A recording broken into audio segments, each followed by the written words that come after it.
रबाब वज रही होए ते रबाब दे उत्ते अगर कोई गा रहा है, तबला नहीं है तां भी कम चलेगा, ढोलक नहीं है तां भी चलेगा, मरदंग नहीं है तां भी चलेगा, क्योंकि रबाब एक ऐसा साज है जिस विच सुर भी है ते ताल भी है। सिर्फ रबाब दी धुन दे उत्ते गा भी रहे होंदे ने, अफवानी नच भी रहे होंदे ने, क्योंकि सुर भी है ताल भी है। ਇਹ ਸਾਜ਼ ਧੰਨ ਗੁਰੂ ਨਾਨਕ ਦੇਵ ਜੀ ਮਹਾਰਾਜ ਨੂੰ ਬਹੁਤ ਪਿਆਰਾ ਲੱਗਿਆ, ਬਹੁਤ ਚੰਗਾ ਲੱਗਿਆ, ਇਹੀ ਨਾਲ ਰੱਖਿਆ। ਪਰ ਰਬਾਬ ਚਾਹੇ ਕਿਤਨਾ ਸੋਹਣਾ ਹੋਵੇ, ਖੂਬਸੂਰਤ ਹੋਵੇ, ਉਹਦੀਆਂ ਤਾਰਾਂ ਸਾਰੀਆਂ ਸੁਰ ਦੇ ਚੋਵਨ ਵੱਜੀਆਂ ਹੋਈਆਂ ਹੋਵਨ, ਪਰ ਹੱਥ ਦੇ ਜ਼ੀਲ ਲੋਹੇ ਦਾ ਟੁਕੜਾ ਨਹੀਂ ਜਿਸ ਨਾਲ ਵੱਜਦਾ ਹੈ, ਤਾਂ ਮਹਾਰਾਜ ਕਹਿੰਦੇ ਰਬਾਬ ਪਿਆ ਰਹਿ ਜਾਏਗਾ उस झील तो बिना। झील बिना कैसे बजे रबाब।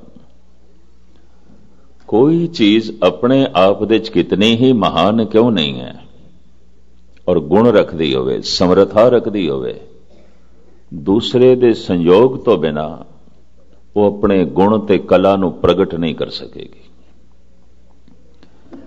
इसनूं भाई साहब, भाई गुरदास जी ने ते बिल्कुल आलमाना ढंग नाल बयान कीता है। भाई साहब कहंदे ने, जैसे बिन पवन कवन गुण चंदन ले, बिन मैलागर पवन कतबास है। फुल्लां दे च महक है, अतर सेंट मनुख ने कपड़ियां नूं लाया होवे,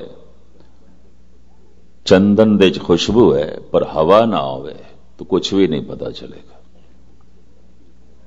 फुल्लां दी महक पवन दे मोंडियां ते असवार होके दूर दूर तक जांदी है।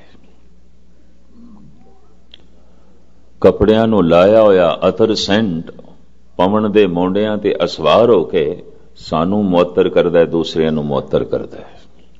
हवा ही नहीं तो भाई साहब कहते चंदन दी खुशबू चंदन दे विच रह जाएगी।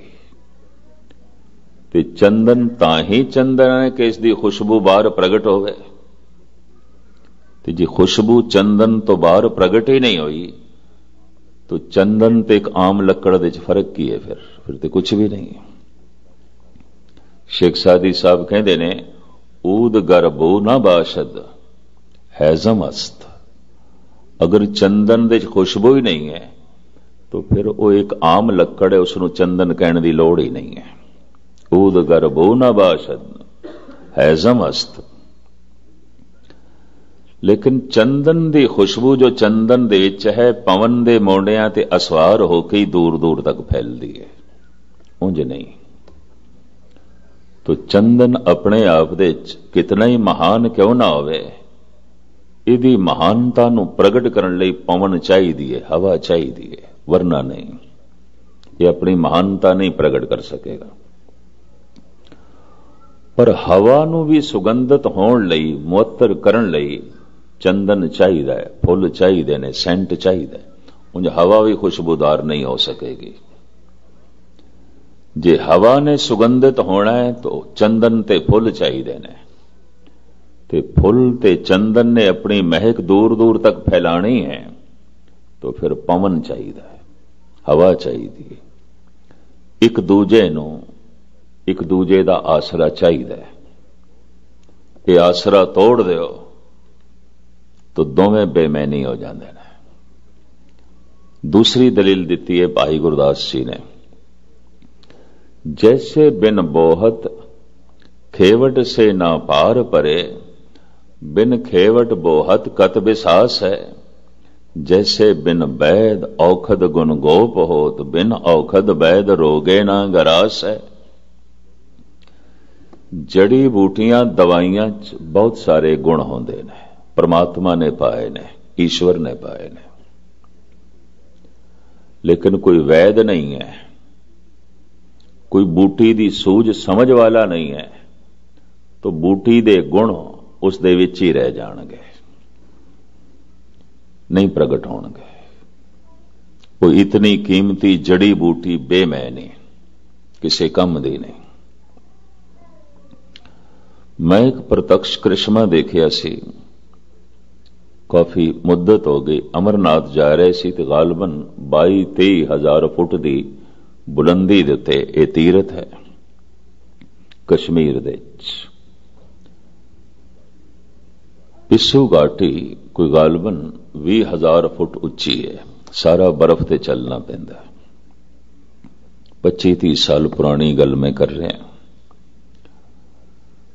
ते ठंड नाल मैं जकड़ गया ये सफर 3 दिनों का है ते रात मैं सौ भी ना सकिया क्योंकि रस्ते च पड़ाव करने लई सिवाए तंबू खैमियां तो होर कुछ भी नहीं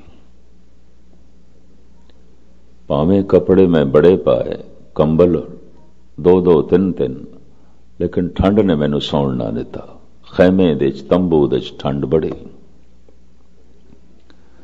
सवेरे जो चलन लगे ते मेरियां उंगलियां ही ना खुलन ते मैं नाल दे साथियां नूं कहा 4-5 आदमी नाल सन साधु सन मैं कि चलना मेरा बड़ा औखा है इन्नी ठंड और फिर बर्फ ही बर्फ है और अजे वाट बड़ी लंबी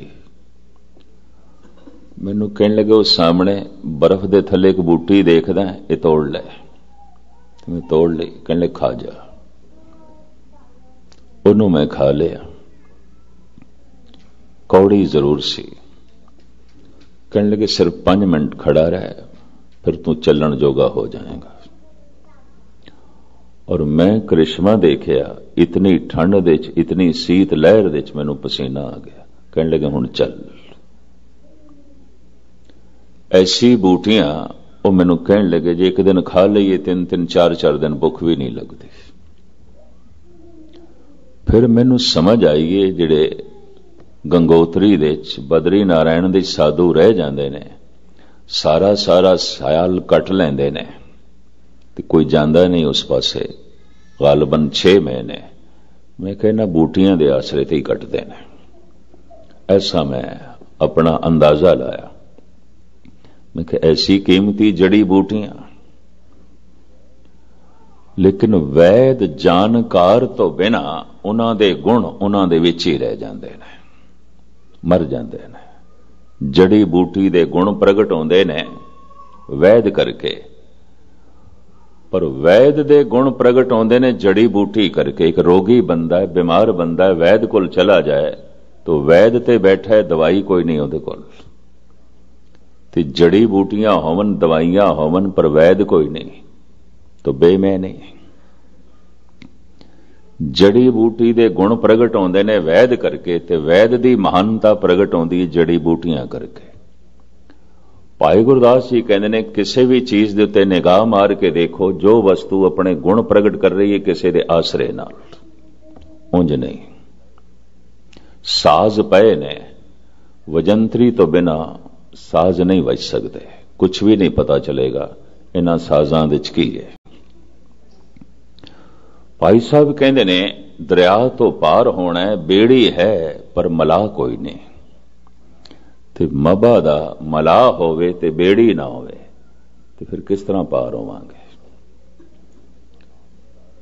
बेड़ी महान कारज उदों सिद्ध करदी है जद मलाह होवे ते मलाह पार करन दे च उदों समर्थ होंदा है जद बेड़ी होवे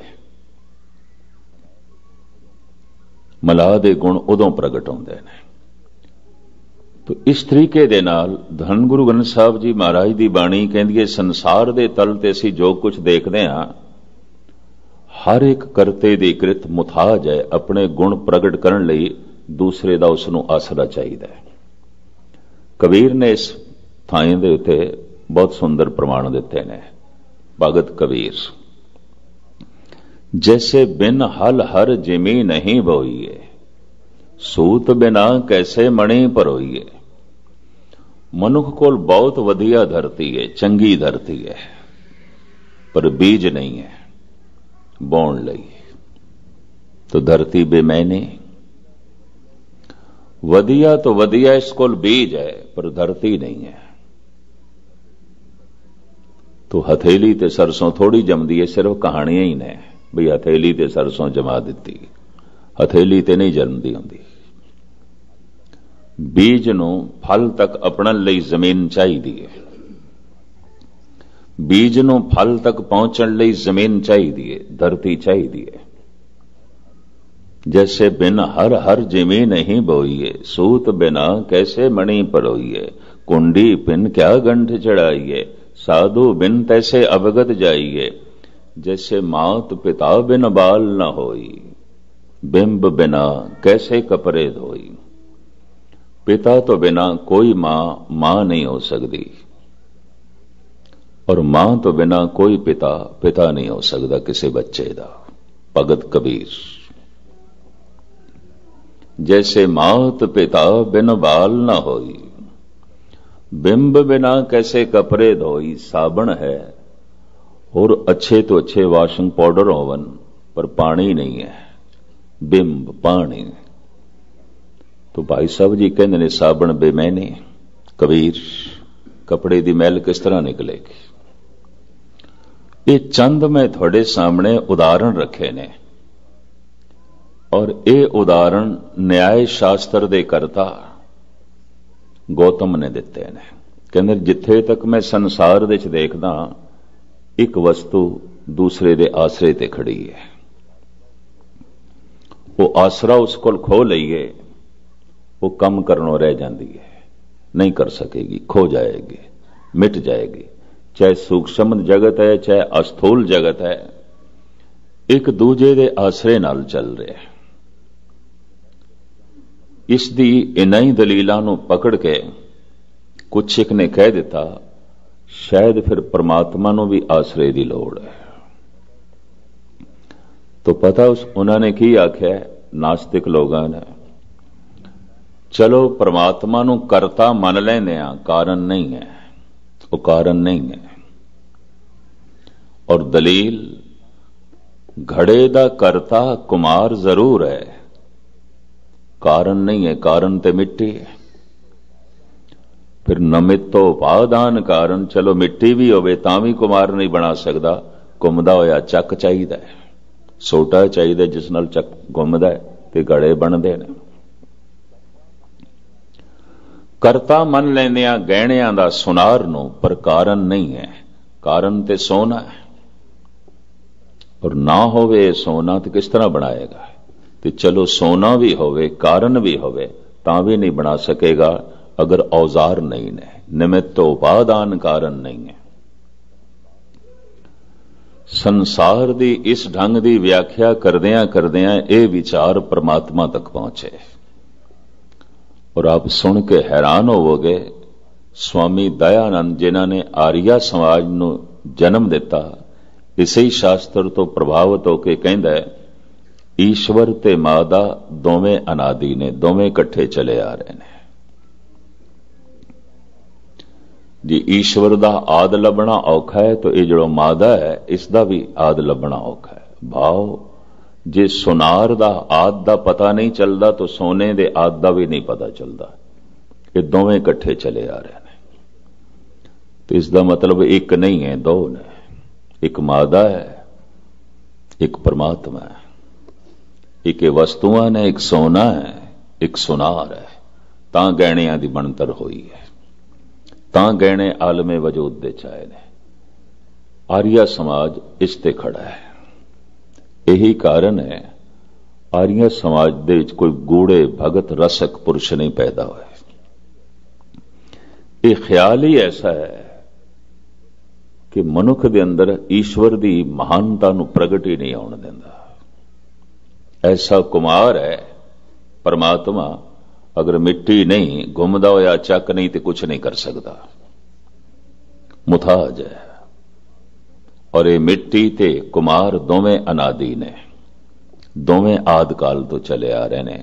स्वामी दयानंद सत्यार्थ प्रकाश दा करता, इस तरह दे होर कैशो चंद्र इत्यादक इस सोचनी दे जितने पुरुष ने, कहंदे ने ईश्वर नूं करता मनदे आ, कारण नहीं है। और किधरे किधरे कुछ होर अवतारी पुरुषों ने जिस ढंग नाल व्याख्या की, उस तो भी भरम खड़ा हो जाता है। जैसे कहंदे ने एक परमात्मा है, एक माया है। एक खुदा है, एक शैतान है। नेकियां खुदा तो आउंदियां ने, बदियां शैतान तो आउंदियां ने। सारे गुण खुदा तो आउंदे ने, सारे अवगुण शैतान तो आउंदे ने। फिर ते शैतान की पूजा करनी चाहिए। क्यों कि शैतान तो जो कुछ आउंदा है, अवगुण संसार दे ज्यादा ने, गुण ते बहुत घट ने, बुराइयां ते बहुत ज्यादा ने, नेकियां ते बहुत घट ने। ते फिर ते इंज दिसदा पिया खुदा हार रहा है, शैतान जित रहा है। फिर ते शायद शैतान ही खुदा है, खुदा कुछ भी नहीं है, शैतान दे सामने कमजोर है। अगर कह दईए नेकियां खुदा तो आ रही ने, बदियां शैतान तो आ रही ने, और शैतान बदियां नूं रोक देंदा है, इसदा मतलब खुदा दी खुदाई नूं रोक देंदा है। तो फिर ते शैतान बड़ा बलवान है, बड़ा शक्तिशाली है, फिर ते खुदा कुछ नहीं। ये दुविधा बड़े बड़े पैगंबरी पुरुष, बड़े बड़े अवतारी पुरुषों च भी क्यों पैदा हो गई? स्वामी दयानंद जैसे तार्किक लोगों च भी किस तरह पैदा हो गई? सिर्फ इत्थों मन लेंदे आ परमात्मा प्रकाश है, तो फिर जिहड़ा ये अंधेरा है, इहदे बारे की कहीए? ये अंधेरा की है? मन लेंदे एक जीवन है परमात्मा, पर यह मौत की है, ये जगत मिटदा होया की है? अगर ये कहिए जगत मिटदा होया रब है, परमात्मा है, उसे दा ही रूप है, तो फिर कहना पएगा एक कबर दे खुदा नूं पा रहे हैं, रब नूं पा रहे हैं, और की है? ये अर्थी जला रहे हैं परमात्मा दी। मर गया परमात्मा, उन्होंने मोंडे ते चुक के ले जा रहे हैं। कोई सूरज मिट रहा है, कोई चंद्रमा मिट रहा है, किधरे धरती मिट रही है। इस मिटदे हुए तो घबरा के कुछ एक ने कह दिता, शायद जीवन परमात्मा है, मौत शैतान है, माया है। नेकियां ईश्वर तो आ रही ने, बदियां माया करके ने, शैतान करके ने। इस तरीके नाल अगर नाप तोल करना होवे तो बदियां ज्यादा ने, नेकियां बहुत घट ने। अंधेरा बहुत ज्यादा है, रोशनी बहुत घट है। अद्धी जमीन ते इंज समझ लो अंधेरा रहिंदा ही है, एक पासे रात एक पासे दिन, पर जमीन दे थल्ले भी अंधेरा है।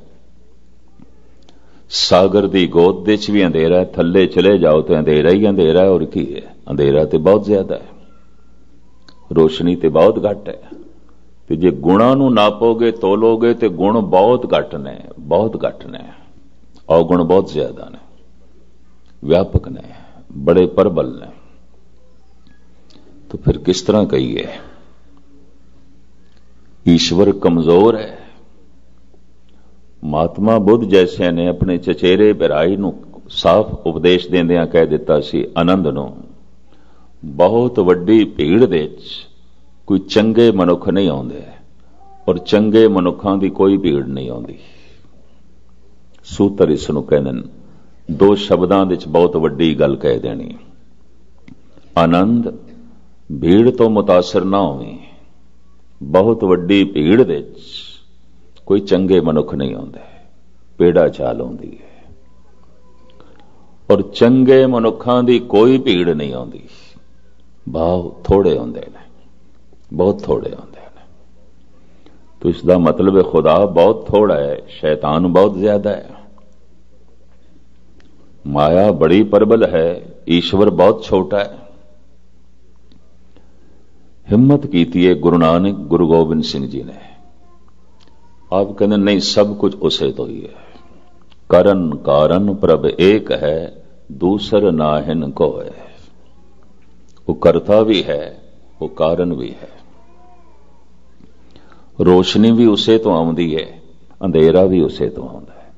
तंदुरुस्ती भी उसे तो आउंदी है, बनी हुई मर्यादा के मुताबिक बीमारी भी उसे तो ही आउंदी है। जीवन भी उसे तो आउंदा है, मौत भी उसे तो आउंदी है। क्यों? वो कृत नहीं है, सब कुछ दा करता है। जो कुछ भी जगत विच दिखाई दे रहा है, हो रहा है, सब उसे तो। सबको काल सबन को करता, रोग सोग दो खन को हरता। इतनी समझ आंदियां मनुख दा करतापन मिट जाता है और मनुख परमात्मा का रूप हो जाता है। अगर इतनी समझ आ जाए, अपने आप को हटा लवे मैं करता नहीं। इसे नूं कहा गुरु अर्जन देव जी महाराज ने, बहुतियां कोल मैला धर्म है ते निर्मल धर्म किस दे कोल होंदा है। तो इत्थे सवाल पैदा होंदा है, धर्म भी मैला होंदा है ते निर्मल होंदा है। जिस ढंग नाल गुरु अर्जन देव जी महाराज दा शब्द है, इस ढंग नाल ते है जिवें निर्मल पानी ते मैला पानी, शुद्ध सोना ते खोटा सोना कह देंदे ने, मुलम्मा खोटा। तो एक सोना है, एक खोट है, एक निर्मल जल है, एक मैला है, एक निर्मल धर्म है, एक मलिन धर्म है। केड़ा मलिन धर्म है ते केड़ा निर्मल धर्म है, धन गुरु अर्जन देव जी महाराज इस तरह बयान करते हैं। कर्म करत होवे नहे कर्म, तिस बैसनो का निर्मल धर्म। कर्म ते उसने कीता है, जप कीता है, तप कीता है, दान कीता है, पुण्य कीता है। नह कर्म, कर्म नाल अपना संबंध तोड़ लिया। मैंने कीता, मैंने कीता। जप कीता है, मैंने कीता। अगर मैं कीता है तो फिर मैनू फल भी चाहिए, और फल की चाहत ऐसा बोझ बनेगी, मनुख उस फल नाल जुड़िया रह जाएगा, परमात्मा नाल नहीं। उम्मीद है गल दिमाग विच बैठी होगी जरूर। कर्म करत होवे नह कर्म, मैं एक कर्म कीता है, एक बीज बोया है, एक कर्म कीता है और कीता है फल दे लई। तो मैं जुड़ गया फल की चाहत नाल, फल नाल ही जुड़ गया। दान कीता, दान का एक फल अंदर कल्पना की किसी सुख दी, तो मैं तो उसे सुख नाल जुड़िया रह गया, परमात्मा नाल ते जुड़िया नहीं। मैं जप कीता, मैं तप कीता, मैं बाणी पढ़ी, बदले च मैं कोई कामना रख ली, मैं तो अपनी कामना नाल जुड़िया रह गया, रब नाल ते जुड़िया ही नहीं। तो साहब कहते ने मैला धर्म है। अगर ये दान भी है तो मैला है, अगर ये ज्ञान भी है तो मैला है, अगर ये सेवा भी है तो मैली, शुद्ध नहीं है, पवित्र नहीं है। धर्म नूं किधरे इतनी सौखी खेड ना समझ लेना। मंदिर मस्जिद गुरुद्वारियां दे जे तुहानूं इकट्ठ दिखाई देंदा है, ये धार्मिक होने की कोशिश करने वालियां दा इकट्ठ है। धार्मिक हो गए ने, ये कोई लाजमी नहीं है, कोई जरूरी नहीं है। हो गया होगा कोई एक दो बंदे धार्मिक हो गए होंगे, बाकी धार्मिक होने की कोशिश पे करते हैं, यत्न पे करते हैं। काहू फल की इच्छा नहीं बाँचे। कृष्ण ने ऐलानिया कह दिता सी अर्जन नूं, ऐ अर्जन तू कर्म कर, फल मेरे ते रहन दे, तू फल की चिंता ना कर। इसनूं शेख सादी कहंदे ने, नेकी कुन बाचाह अंदाख्त। कर नेकी, शुभ कम कर, लेकिन फल खूच सुट दे। नेकी कुन बचा अंदाख्त, शुभ कम कर, फल की इच्छा खूह दे सुट दे। अगर तू फल की इच्छा रख लई तो फिर फल नाल जुड़िया रह जाएगा, खुदा नाल नहीं। बस फल की इच्छा का त्याग कर दे, और ये इच्छा अगर तू खुदा दी भी रखी है तो खुदा भी एक फल है। इसनूं भी थोड़ा जिहा जानना। अगर मैं एक शुभ कर्म कर रहा तो इस दे च भी है कि मैनू ईश्वर मिले। ईश्वर एक रस है, ईश्वर एक आनंद है, ईश्वर एक शक्ति है, ईश्वर मेरा एक भविष्य है, ईश्वर एक खेड़ा है, ईश्वर एक खुशी है। अगर ऐसा मैं कर्म करा तो दृष्टि मेरी फलते होवे, तो मैं पूरी लीनता नाल, एकाग्रता नाल कर्म कर नहीं सकांगा। बस फल की इच्छा कर्म दे च एकाग्र नहीं होने देंदी। इस वास्ते कहने ने, खुदा की चाहत, परमात्मा की चाहत भी उदों संसार बन जाती है जद कर्म करदियां मनुख कर्म दे च लीन नहीं होया, फल की चाहत विच लीन हो रहा है। वो कर्म संसारी हो जाता है। काहू फल की इच्छा नहीं बाछे। इसनू शमस तबरेज कहते ने तरक बा तरक। त्याग कीता है, हुण त्याग दा भी त्याग कर। हद हो गई। त्याग दा त्याग एक ही। तू त्याग कीता है, समा कढ़िया है, दान कीता है, पुण्य कीता है, बहुत कुछ कीता। हुण त्याग दा भी त्याग कर। त्याग दा त्याग की है? जो कुछ मैं कीता उसका जो फल है हुण उसका भी त्याग कर। ये कठिन गल है। यही कारण है कि धार्मिक मनुख सारी जिंदगी धार्मिक कर्म करता रहता है, ना रस, ना खेड़ा, ना खुशी, ना समाधि, ना बैराग। बेरसी नाल बाणी पढ़दा, बेरसी नाल कीर्तन सुनदा, बेरसी नाल कथा कीर्तन करदा है, बेरसी नाल गुरु कोल बैठदा है। क्योंकि फल, वो जिहड़ी फल की इच्छा है कर्म दे च लीन नहीं होण देंदी। और इस इच्छा नूं एक पासे करिए तो कर्म ही भगवान बन जाता है, कर्म ही परमात्मा बन जाता है, कीर्तन ही ईश्वर बन जाता है, पाठ ही परमात्मा बन जाता है, जप ही ईश्वर बन जाएगा, सेवा ही ईश्वर बन जाएगी। सेवा विचों ही ऐसी मस्ती, ऐसा सरूर मिल सकता है, ये इच्छा ही नहीं रहेगी परमात्मा मिले, क्योंकि सेवा दे च उसकी झलक मिल जाएगी। और मैं अक्सर अर्ज करदा हुंदा, अगर ऐसा अंदरों कुछ ना हो सके तो चलो बाहरों पहले कोशिश करो। लंगर बना रहे हो तो यह सोचो गुरु लई बना रहे हैं, किसी लई नहीं, परमात्मा लई बना रहे हैं। वंडन लगो तो परमात्मा नूं छका रहे हैं। गुरु ग्रंथ साहब कोल बैठो, परमात्मा कोल बैठे हैं, ईश्वर कोल बैठे हैं।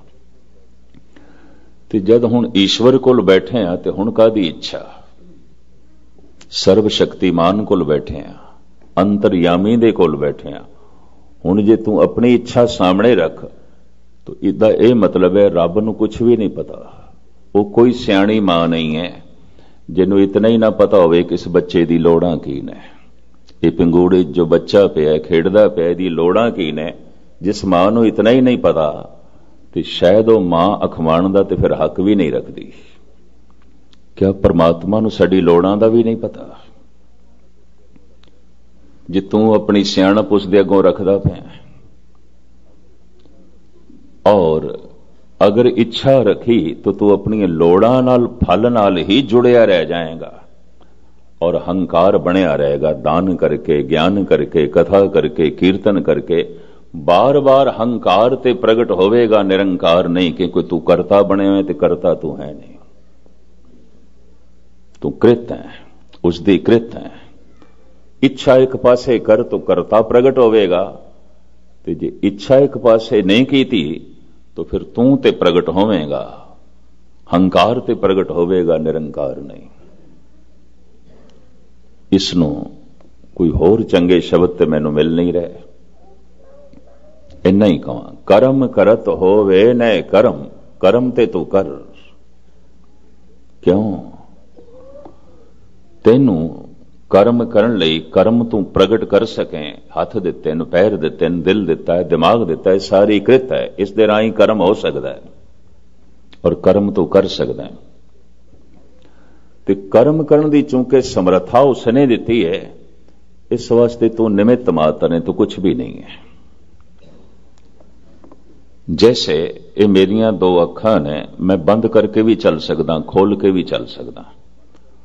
पर मैं खोल के चला, मैं बंद करके चला, एक कला मैनू परमात्मा ने दी है। पर जब मैं बंद करके चला तो भटक जावांगा, ठोकर खा जावांगा, चोट लग जाएगी।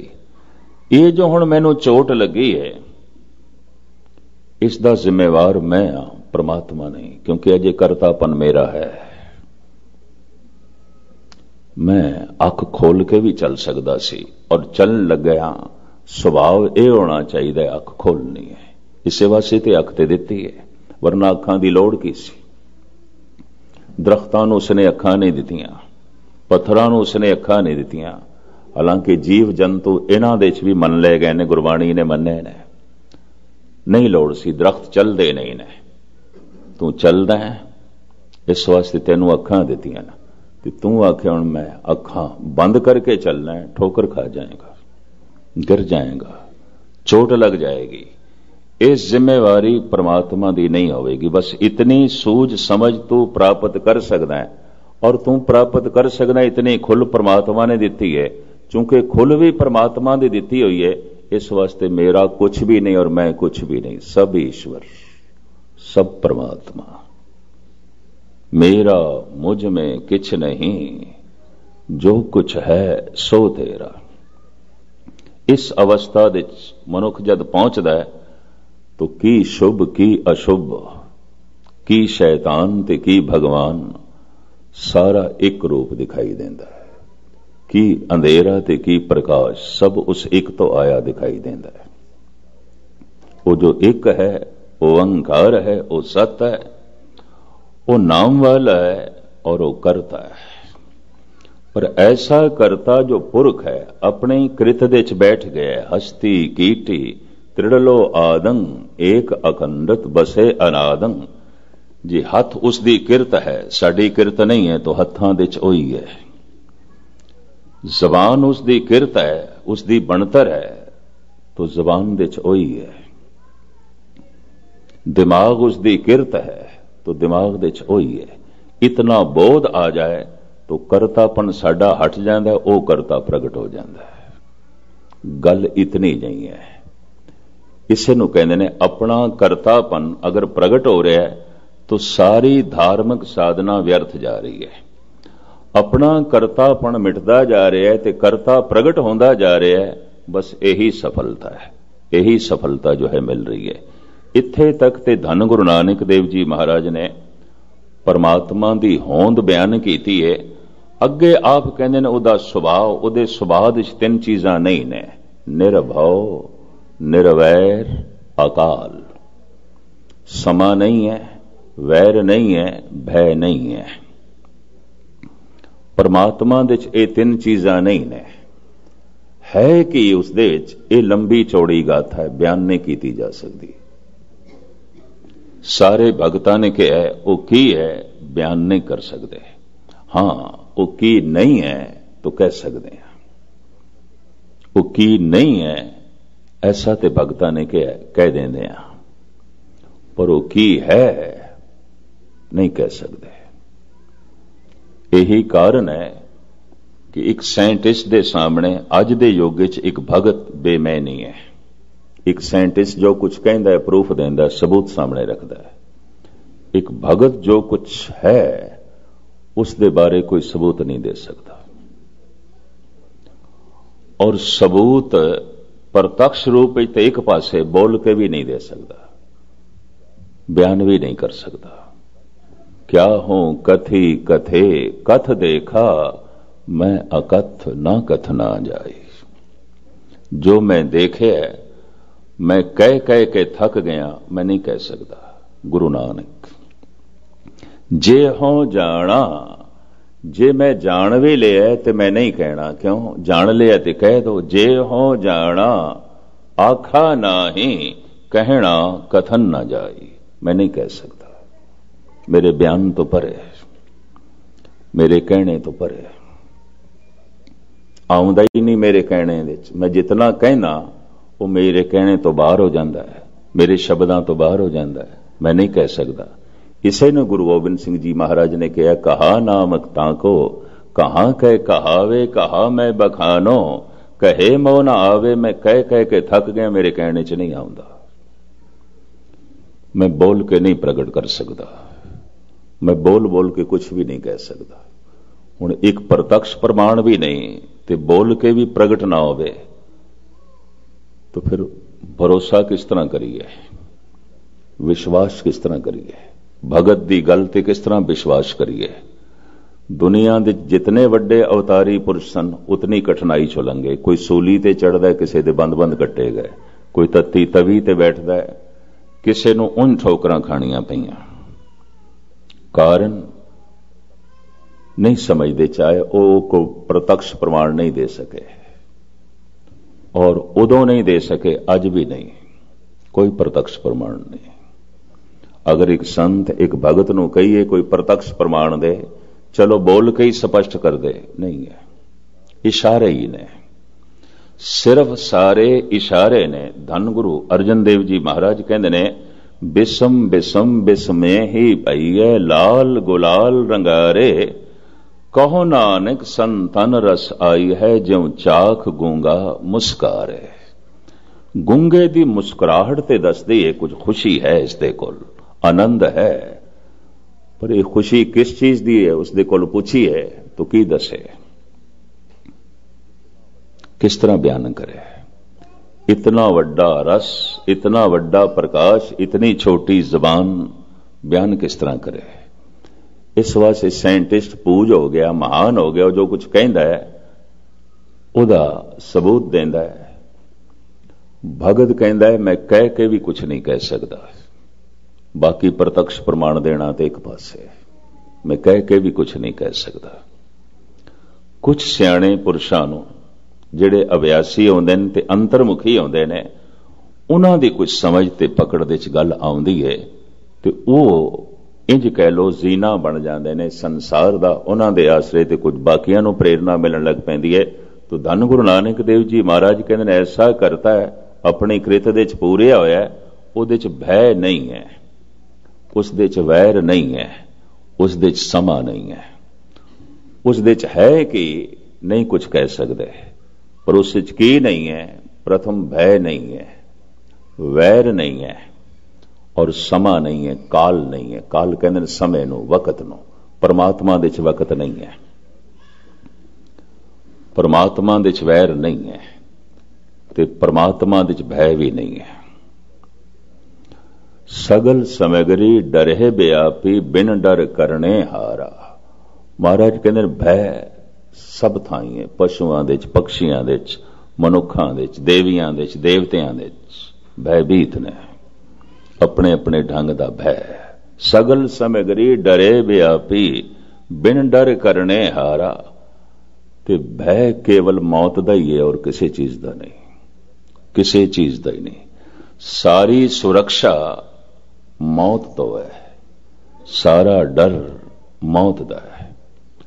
और गजब की गल है, मौत का डर उस दिन मिटता है जब जीवन की तरह इसनूं कबूल कर लईए, उस तो पहले नहीं मिटता। जन्म है, जीवन है तो मौत भी है, कबूल कर। पहला मरण कबूल, जीवन की छड़ आस तो कबूल नहीं, भयभीत है मनुख। महाराज कहते ने उस दे च भय नहीं है। भय क्यों नहीं है? मौत नहीं है, अमिट है, सदैवी है, सत्य है। वैर नहीं है क्योंकि शरीक नहीं है। अक्सर वैर शरीका नाल होंदा है, उसकी बराबरी तो ही नहीं है, कोई शरीक ही नहीं है, कोई उसकी बराबरी का दावा ही नहीं कर सकता तो करता ही नहीं। वैर तो रहत है, भय तो रहत है, काल तो रहत है। ये तिन्ने अवस्थावां जो अपने आप दे एक बारीकी रखी दी ने, मैं कल सवेरे कल शाम दे दीवान दे थोड़े सामने खोलण की कोशिश करांगा। वो निर्भय है, वो निर्वैर है, वो अकाल है। अकाल काल नहीं है, उहदे च समा नहीं है। परमात्मा दे च वकत नहीं है, परमात्मा दे च वैर नहीं है और परमात्मा दे च भय भी नहीं है। जिस ढंग नाल गुरु ग्रंथ साहब जी महाराज ने, धन गुरु नानक देव जी महाराज ने इसनूं खोलिया, मूल मंत्र दे एक एक अखरां दी तह दे जो सज्जण जाना चाहते ने, सुनना चाहते ने, बाकी व्याख्या मैं कल करांगा। निर्भव, निर्वैर, अकाल उसका सुभाव है। पुरख, कर्ता, नाम, सत, ओंकार एक उसका स्वरूप है, उसकी होंद है। एक ओंकार, सत, नाम, कर्ता, पुरख उसका स्वरूप है। निर्भव, ਨਿਰਵੈਰ ਅਕਾਲ, ਇਹ ਉਸ ਦਾ ਸੁਭਾਅ ਹੈ, ਉਹਦੀ ਸੀਰਤ ਹੈ। तो उसकी सीरत नूं तुच्छ बुद्धि अनुसार मैं कल शाम नूं तुहाडे सामने बयान करने की कोशिश करांगा। लेट ना करिए। सारियां दा हार्दिक तौर ते धन्यवाद। भुल चुक दी क्षमा। धन गुरु नानक देव जी महाराज बख्शिश करन, रहमत करन। करम करत होवे नह करम, तिस बैसनों का निर्मल धर्म। ये निर्मल धर्म साडी झोली दे च पवे कि असी करते पढ़नों एक पासे कर दईए तो साडा दान भगवान नूं पैदा करेगा, साडी सेवा ईश्वरी रस नूं पैदा करेगी, साडा जपिया होया नाम यकीन जानो प्रभु नूं प्रगट करेगा, साडी पढ़ी हुई बाणी गुरु नूं प्रगट करेगी। पर साडा करतापण अगे आ गया तो साडा हंकार ते प्रगट होंदा जाएगा, निरंकार तो दूरी होंदी जाएगी। करते पढ़नों एक पासे कर दईए सारे कर्म निर्मल, ते करतापन अपना जोड़ दईए सारे कर्म मैले। तिस बैसनों का निर्मल धर्म। इत्थे तक सतगुरां ने उसदे स्वरूप की जो व्याख्या की है तुच्छ बुद्धि अनुसार मैं तुहाडे सामने रखी है, उहदे सुभाव की व्याख्या। वाकई उसकी जीवन शैली की, उसका स्वभाव की है। तो ये कल इत्थे ही समाप्ति। हुण आप आनंद साहब का पाठ एक छोटा जिहा शब्द गुरु के कीर्तनिया पासों सरवण करो ते समाप्ति। भुल चुक दी क्षमा। वाहिगुरु जी का खालसा, वाहिगुरु जी की फतेह।